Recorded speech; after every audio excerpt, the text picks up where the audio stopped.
नमस्कार दोस्तों, हम लेकर आ चुके हैं आप लोगों के लिए 10 मिनट में 50 सुबह की ताज़ा और बड़ी ख़बरें बताएंगे। दोस्तों आखिरकार आज 20 मार्च की क्या बड़ी ख़बरें निकल कर सामने आ रही हैं। प्रधानमंत्री नरेंद्र मोदी और दोस्तों राहुल गांधी में सीधी टक्कर। राहुल गांधी बोले चंदे का धंधा बंद करे बीजेपी। देश की जनता को पता चल गया है आखिरकार क्यों दोस्तों ईवीएम के खिलाफ सड़कों पर उतर गया दिग्विजय सिंह। खोल दिया मोर्चा, कहा वैलेट से ही चुनाव कराएंगे। क्यों दोस्तों अरविंद केजरीवाल ने बीजेपी और ईडी को रगड़ा और कैसे जो है यहाँ पर दोस्तों ममता बनर्जी ने बना लिया अपनी पूरी 42 सीटों का नया प्लान। तमाम मुद्दों पर बात, लेकिन उससे पहले अगर आपने अब तक हमारे चैनल को सब्सक्राइब नहीं किया है जल्दी से कर लीजिए। पास में एक घंटी आएगी, इसको भी दबाइए ताकि हर वीडियो की जो अपडेट है वो आप तक पहुँच पाए। दरअसल दोस्तों आपको बता दें चले बीजेपी के खिलाफ सड़कों पर उतरे दिग्विजय सिंह। दिग्विजय सिंह ने ईवीएम के मोर्चे पर खोल दिया मोर्चा। दरअसल आपको बता दें चले दिग्विजय सिंह का कहना है कि फिलहाल जब पूरी दुनिया में बैलेट पेपर से चुनाव होता है तो आखिरकार ईवीएम से चुनाव क्यों कराया जा रहा है। आपको बता दें चले दिग्विजय सिंह ने साफ कहा कि फिलहाल ईवीएम से बीजेपी गड़बड़ी करती है और हम किसी भी हाल में ईवीएम से चुनाव नहीं होने देंगे। दिग्विजय सिंह सड़कों पर उतरे हुए हैं। उनकी एक ही मांग है कि बैलेट पेपर से चुनाव कराया जाए, क्योंकि दोस्तों बैलेट होगा तो बीजेपी सत्ता से चली जाएगी और ये बात सच भी है।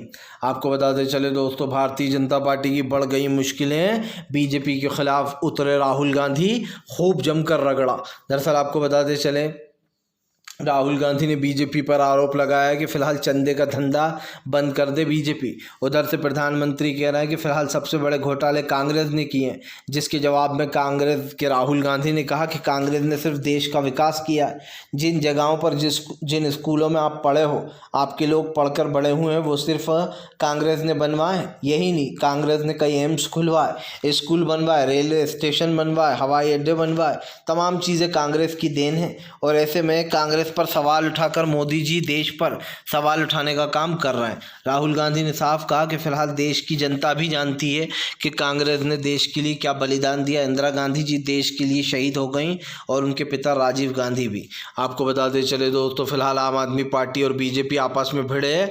बीजेपी बोली ईडी से क्यों डरते हैं केजरीवाल, अगर सच उन्होंने कुछ गलत नहीं किया तो चले जाएं ईडी के पास। तो आम आदमी पार्टी ने जवाब में कहा कि अगर बीजेपी के पास कोई भी सबूत है ईडी के पास तो वो पेश कर दे। एक भी नेता ऐसा नहीं मिलेगा जिसके नेता के खिलाफ हमारे विधायकों के खिलाफ ईडी के पास सबूत हो। दरअसल केजरीवाल नवे समन पर भी नहीं पहुंचे। केजरीवाल ने साफ कहा है कि फिलहाल जब ये मामला कोर्ट में निलंबित है, कोर्ट में सुनवाई चल रही है और अभी हाल ही में एक दिन पहले जब कोर्ट ने दोस्तों केजरीवाल को ज़मानत दी है मुचलके पर, बॉन्ड पर, तो फिर आखिरकार केजरीवाल को क्यों परेशान किया जा रहा है। दोस्तों ये केजरीवाल आरोप लगा रहा है और इनका साफ कहना है कि ईडी का बस एक ही मकसद है, बीजेपी के कहने पर मुझे गिरफ्तार करना।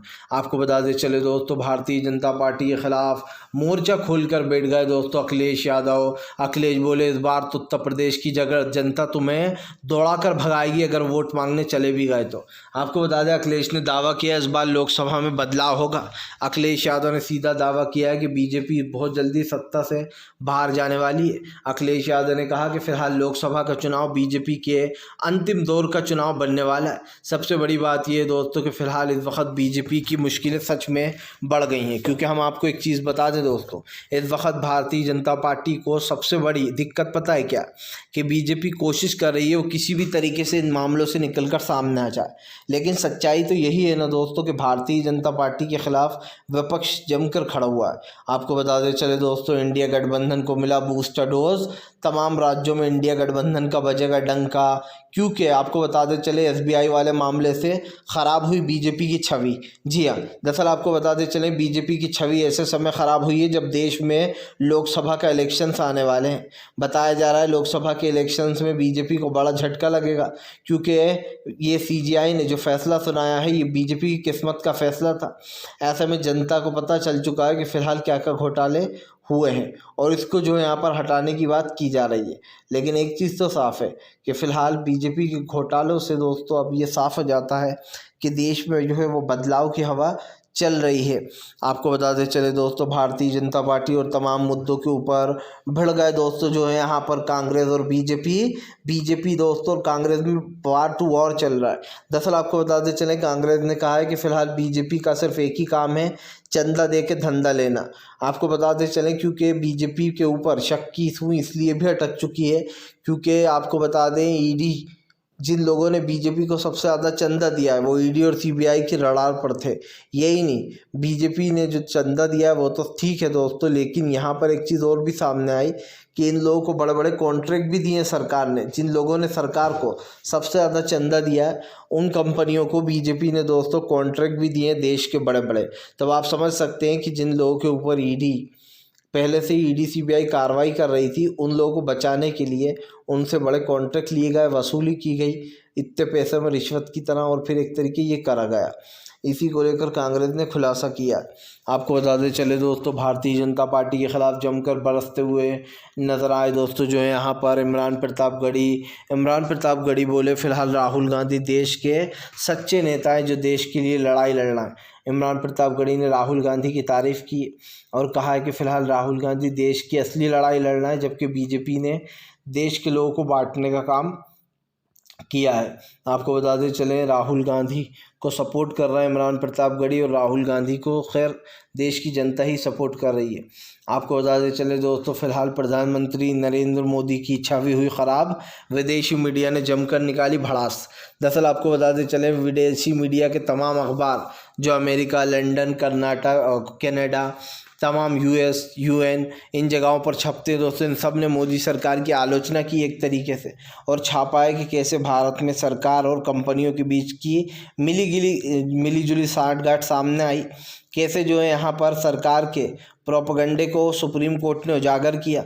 आपको बता दें, तमाम विदेशी मीडिया में मोदी सरकार छाई हुई है।